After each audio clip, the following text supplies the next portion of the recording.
காவேரி எல்லா உண்மையும் கங்கா கிட்ட சொல்கிறதால கங்கா செமையாக டென்ஷன் ஆயிடுறாங்க. எவ்வளோ திமிரு இருந்தால் அவள் இப்படி வேலையெல்லாம் பண்ணியிருப்பா, எப்படி வந்து இந்த மாதிரி என் தங்கச்சியை மிரட்டலாம், அவளை சும்மாவே விடக்கூடாது அப்படின்னு சொல்லிட்டு ராகினி கிட்டே போகிறாங்க. ராகினி வந்து கூலாக வந்து ஜாலியாக இருக்காங்க வெளியே நின்றுட்டு. அப்போ வந்து ராகினி பார்க்குறாங்க. ஏய் ராகினி அப்படின்றாங்க.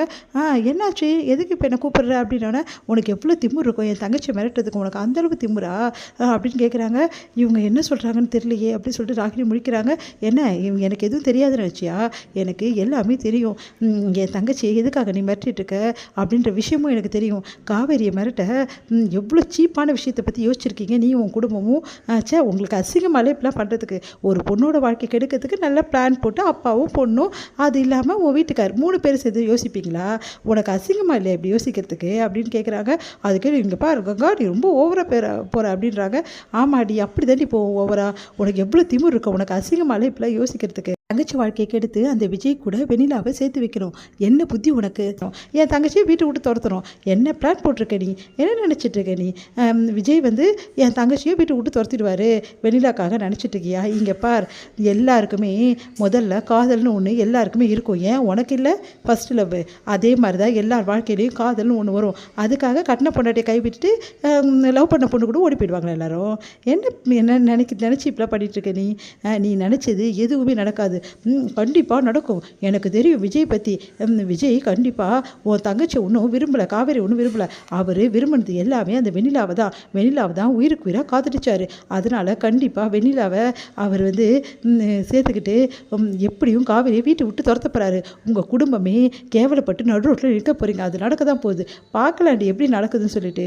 என் குடும்பம் நடு ரோட்டில் நிற்குமா, உனக்கு அவ்வளோ திமுறா அப்படின்னு சொல்லிட்டு அடிக்க போகிறாங்க. பயந்துட்டியா? இந்த பயம் இருக்கணும், புரியுதா? எவ்வளோ தைரியமாக இருந்தால் காவேரியா அந்த அளவு மிரட்டிட்டு இருப்ப. அவள் நடுங்கி வந்து இருக்கணும், நீ பார்த்து சந்தோஷப்படணுமா? அவள் வாழ்க்கை கெட்டு போகணும், நீயும் அவங்க அப்பாவும் சேர்ந்து கை கொட்டி சிரிப்பீங்களா? அடுத்து உங்கள் வாழ்க்கையை கெடுக்கணும்னு நினைக்கிறீங்களே, உங்கள் வாழ்க்கை விளங்குமா? முதல்ல ஓ வாழ்க்கை விளங்குமா?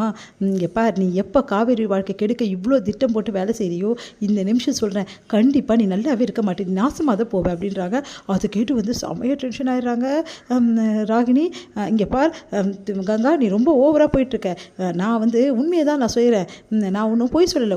உன் தங்கச்சிக்கு அவ்வளோ தைரியம் வந்தால் விஜய்கிட்ட சொல்ல வேண்டியதானே, ஏன் சொல்லாமல் இருக்கா? விஜய்கிட்ட சொன்னால் அவள் வாழ்க்கை பறி போயிடுன்னு அவளே யோசிக்கிறா. அப்போ அவ்வளோ பயம் இருக்குன்னா என்ன அர்த்தம்? அப்போ விஜய்க்கும் உன் தங்கச்சிக்கும் வந்து புரிதல் இல்லைன்னு தான் அர்த்தம். அவங்க 2 பேரும் வந்து என்ன தான் லவ் பண்ணாலும் விஜய் வந்து அந்த வெளியிலாவை தான் வந்தோடனே கண்டிப்பாக நான் தன்னை விட்டுருவாருன்னு சொல்லிட்டு தானே இவ்வளவும் பண்ணிகிட்ருக்கா. அதை உங்ககிட்ட வந்து அவள் சொன்னாளா? நீ உன் இஷ்டத்துக்கு பேசிகிட்டு இருக்க. இங்கே பார், என்ன நடந்தாலும் சரி விஜய் காவேரியை விட்டு தரவே மாட்டார், அது எங்களுக்கு எல்லாருக்கும் நல்லாவே தெரியும். அதே மாதிரி நீயும் அப்பனும் சேர்ந்து வந்து பிளான் போடுறீங்களே, அதெல்லாம் எதுவுமே நடக்காது. எப்படியும் விஜயும் காவேரியும் பிரிய மாட்டாங்க.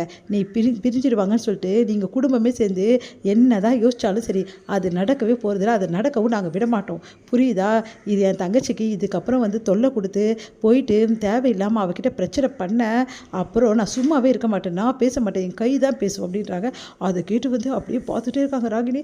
அவ்வளோ திமிரா உனக்கு அப்படின்னு சொல்லிட்டு, நானே பார்க்க தானே போகிறேன், எப்படியும் காவேரி இந்த வீட்டை விட்டு போயிடுவாள், அப்போது உங்கள் குடும்பமே போயிடும்ல, அப்போது வச்சுக்கிறவங்களுக்கெல்லாம் அந்த நிமிஷத்துக்காக தான் நான் காத்துட்ருக்கேன். கூடிய சீக்கிரம் விஜய்க்கு உண்மை தெரிஞ்சு நீங்கள் எல்லோரும் என்ன ஆக போகிறீங்க, அதுவும் பார்த்துக்கலாண்டி. விஜய்க்கு உண்மை தெரிஞ்சால் மட்டும் என் தங்கச்சி விட்டு போயிடுவான்னு நினச்சிட்டு இருக்கியா? அதெல்லாம் நடக்கவே நடக்காது. என் தங்கச்சியும் விஜயும் சந்தோஷமாக வாழ்கிறத நீ பார்க்க தான் போகிற. அந்த வெண்ணிலா வந்தாலும் சரி, யாராக இருந்தாலும் சரி, யாரை கூட்டின்னு வந்தாலும் சரி, என் தங்கச்சியையும் விஜயையும் பிரிக்கவே முடியாது. நீ நினச்சிட்டு இருக்காது அதெல்லாம் நடக்கும்னு சொல்லிட்டு. பார்க்கலாம், அதையும் நாங்கள் பார்க்க தானே போகிறோம், நீ பாரு அப்படின்றாங்க. அதுக்கப்புறம் இன்னொரு விஷயம், என் தங்கச்சிக்கிட்ட மறுபடியும் போய் பிரச்சனை பண்ணலாம், அவளை மறுபடியும் வெறுப்பேற்றலாம் நீ நினச்சேன்னு வச்சுக்கோயேன், அப்புறம் இந்த கங்கா யாருன்னு உனக்கு புரிய வைப்பேன் அப்படி சொல்லிட்டு போயிட்டே இருக்காங்க. இதெல்லாம் கேட்டு செம்மையாக டென்ஷன் ஆகிறாங்க. காவேரி, உனக்கு அவ்வளோ திமிராடி, நான் இவ்வளோ செஞ்சு கூட உனக்கு போனால் போதுன்னு சொல்லிட்டு டைம் கொடுத்தா நீ உன் அக்காவை வந்து தூண்டி விடுறியா? உன்னை சும்மாவே விட மாட்டேன்டி. உன் அக்கா கிட்ட எப்போ இந்த விஷயம் போச்சோ உன்னை நான் சும்மா விட மாட்டேன், எப்படியாவது விஜய்கிட்ட இந்த விஷயத்த சொல்லி உன்னை என்ன பண்ணுற பாருடி அப்படி சொல்லிட்டு ராகினி யோசிக்கிறாங்க. இப்படி பேசிட்டாள் இந்த கங்கா அப்படி சொல்லிட்டு செம்மையாக டென்ஷன் ஆகிறாங்க.